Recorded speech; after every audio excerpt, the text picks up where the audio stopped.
Bienvenidos a Caminantes Camino. Nos encontramos una vez más con Julius Evola en Cabalgar el Tigre. Capítulo 3. El nihilismo europeo. Disolución de la moral.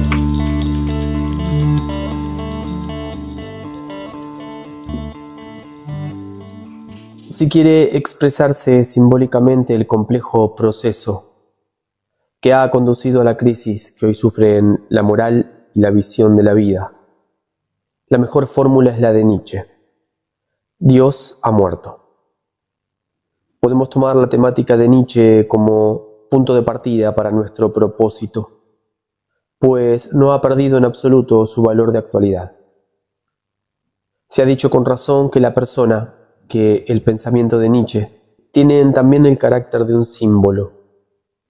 Es por la causa del hombre moderno por lo que se lucha aquí, de este hombre que no tiene ya raíces en el suelo sagrado de la tradición, que oscila entre las cimas de la civilización y los abismos de la barbarie, que está a la búsqueda de sí mismo, es decir, que se esfuerza por encontrar un sentido satisfactorio a una existencia completamente abandonada a sí misma. R. Reiniger. Friedrich Nietzsche, mejor que cualquier otro, es quien hubo previsto el nihilismo europeo, como un porvenir y un destino, que se anuncia en todas partes a través de 1000 signos y de 1000 presagios. El gran acontecimiento oscuramente presentido, la muerte de Dios, es el principio del hundimiento de los valores. A partir de este momento, la moral, privada de su sanción, es incapaz de mantenerse, y la interpretación y la justificación que se le había dado anteriormente a todas las normas o valores desaparecen. Dostoyevsky había expresado la misma idea diciendo: si Dios no existe, todo está permitido. La muerte de Dios es una imagen que sirve para caracterizar todo un proceso histórico. Expresa el descreimiento hecho realidad cotidiana. Esta desacralización de la existencia, esa ruptura con el mundo de la tradición, aparecidas en Occidente en la época del Renacimiento y del humanismo, que tienen cada vez más en la humanidad actual el carácter de un hecho consumado, evidente e irreversible. Este hecho consumado no es menos real allí, en donde no queda nítidamente descubierto, porque todavía subsiste un régimen de encubrimientos y sucedáneos del Dios ha muerto. Hay que distinguir diferentes grados en el proceso mencionado. El hecho primario es una ruptura ontológica. Toda referencia real a la trascendencia ha desaparecido en la vida humana. Todos los desarrollos del nihilismo están virtualmente contenidos en este hecho. Tras la muerte de Dios y para intentar ocultar esta a la conciencia, aparece un primer fenómeno, una moral desde ahora independiente de la teología y de la metafísica, fundada sobre la mera autoridad de la razón, lo que se llama moral autónoma. Desde el nivel de lo sagrado, perdido ya, lo absoluto desciende a la moral puramente humana. Tal es lo propio de la fase racionalista, del estoicismo del deber, del fetichismo moral. Es, entre otras, una de las características del protestantismo. En el plano especulativo, esta fase está simbolizada por la teoría kantiana del imperativo categórico, el racionalismo ético, la moral autónoma. Pero al haber perdido sus raíces, es decir, el lazo efectivo y original del hombre con el mundo superior, la moral cesa de tener una base invulnerable. La crítica puede destruirla rápidamente. La moral autónoma, es decir, laica y racional, ya no puede oponer a los impulsos naturales más que un mandamiento vacío y rígido. Un debes, simple eco de la antigua ley viva. Y cuando se intenta dar algún contenido concreto al tú debes, y justificarlo. Falta base. No hay ningún punto de apoyo para aquel que no sabe pensar hasta el final. Esto se aplica ya a la ética kantiana. En realidad, en este estadio no existe ya un imperativo que no suponga otro no expresado a su vez, que atribuye un valor de axioma a ciertas premisas implícitas, dependientes sencillamente de una ecuación personal o de la estructura de hecho aceptada de una sociedad determinada.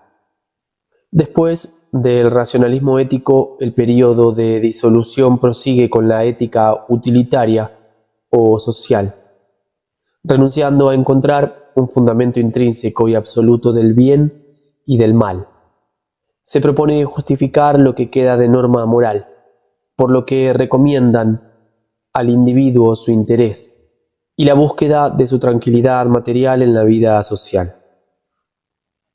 Pero esta moral está ya impregnada de nihilismo.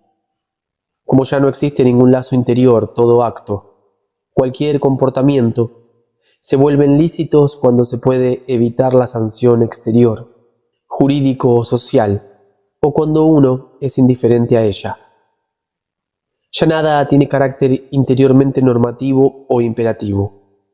Todo se reduce a amoldarse a los códigos de la sociedad, que reemplazan a la ley religiosa derribada. Tras haber pasado por el puritanismo y el rigorismo ético, el mundo burgués se orienta hacia formas de idolatría social y a un conformismo fundamentado sobre el interés, la cobardía, la hipocresía o la inercia. Pero el individualismo de finales del siglo pasado ha marcado a su vez el principio de una disolución anárquica que se ha extendido y agravado rápidamente. El individualismo ha preparado el caos tras la fachada de todo lo que es orden aparente. Limitada a zonas restringidas, la fase precedente había sido la de los héroes románticos. El hombre que se siente solo ante la indiferencia divina y el individuo superior que se afirma a pesar de todo, en un marco trágico que infringe las leyes comunes, no para impugnar su validez todavía, sino para reivindicar en beneficio propio un derecho excepcional a todo lo que está prohibido, tanto al mal como al bien. En el plano de las ideas, sin embargo, el proceso se agota con un Max Stirner, que ve en toda moral la última forma de la divinidad fetichista que ha de ser derribada. En este más allá que subsiste en el interior del hombre y que querría dictarle una ley, denuncia un nuevo cielo, transposición insidiosa del más allá exterior, teológico, cuya existencia es negada, superando el Dios interior, exaltando el único, sin ley que confía a su causa a la nada, oponiéndose él mismo a toda pretensión o valor de la sociedad. Stirner marca el límite de la vía que los revolucionarios sociales nihilistas, aquellos en los cuales la palabra nihilismo encuentra su origen, ya habían seguido, pero con el nombre de ideas sociales utópicas, en las cuales ellos todavía creían.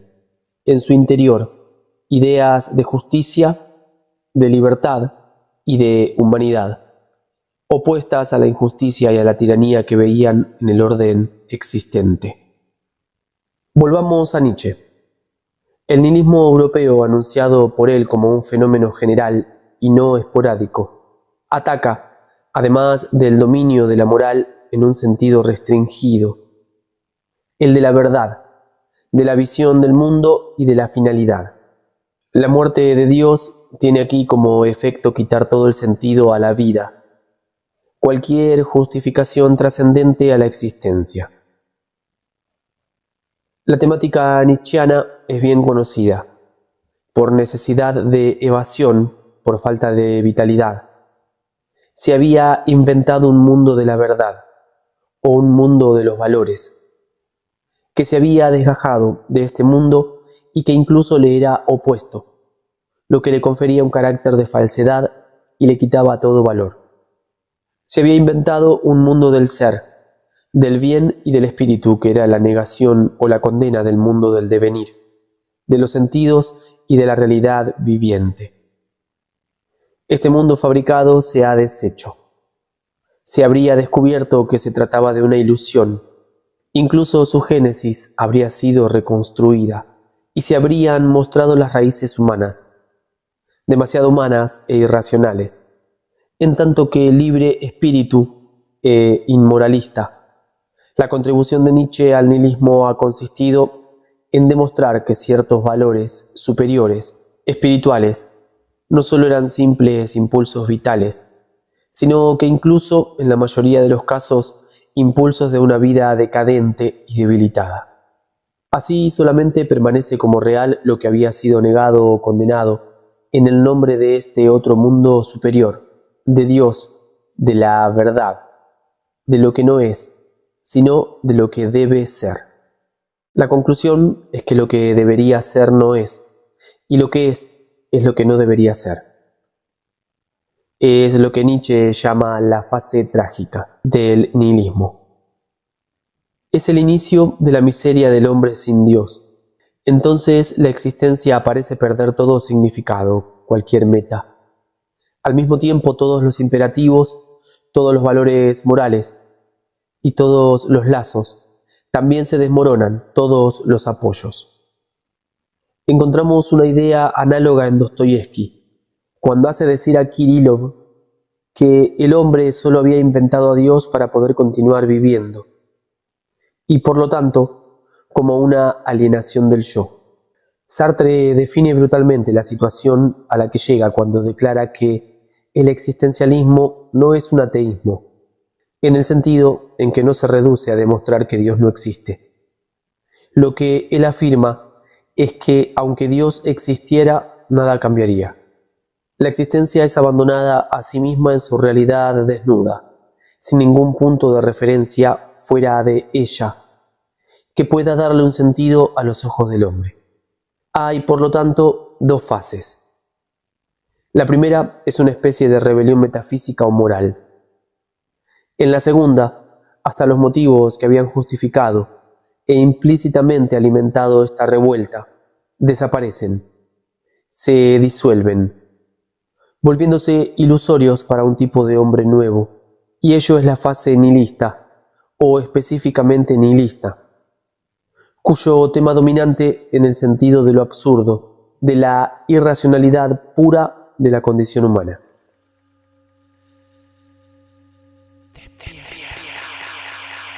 Final de la lectura de este capítulo número 3.